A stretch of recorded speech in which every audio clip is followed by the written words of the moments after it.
So, I don't know if you all know this, but Cartoon Network Studios Europe, yes, they have a European division, and yes, they're the ones that made The Amazing World of Gumball, was renamed to Hanna Barbera Studios Europe about a year ago in order to keep the Hanna Barbera brand alive.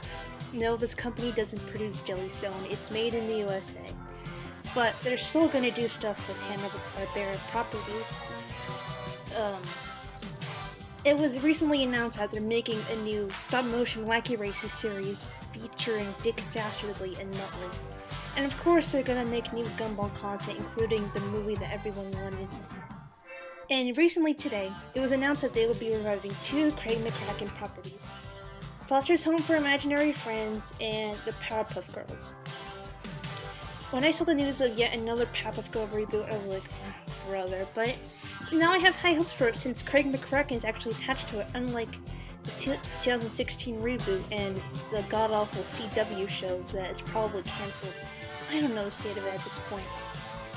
And for me, personally, the Powerpuff Girls reboot being produced by Hanna Barbera Studios Europe is kind of like a comeback since, you know, the first 2 or so seasons of the Powerpuff Girls were produced by Hanna Barbera.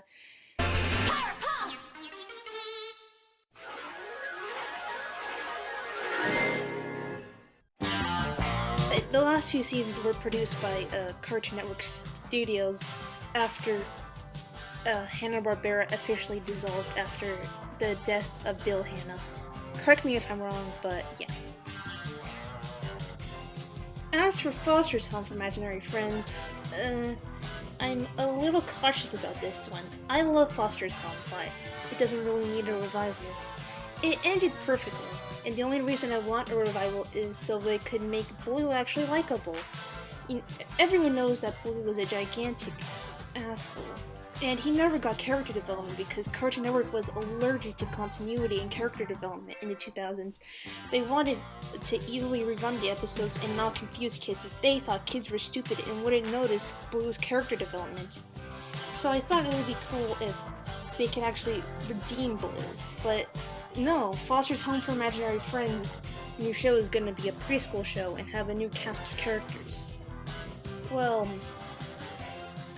alright, I'll be cautiously optimistic about this. I hope they at least keep a few of the characters from the old show, like, you know, Mac, Mr. Harriman, Madam Foster, Frankie. You know, maybe they could have Mac grown up.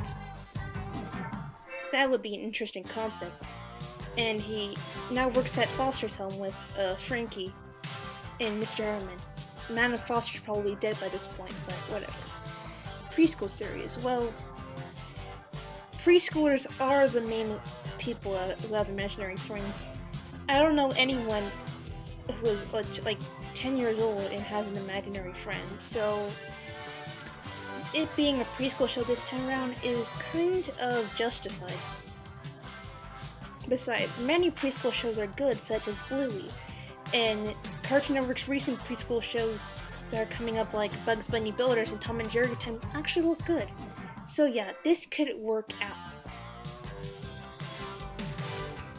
So yeah, I'm glad that they are reviving Hanna Barbera and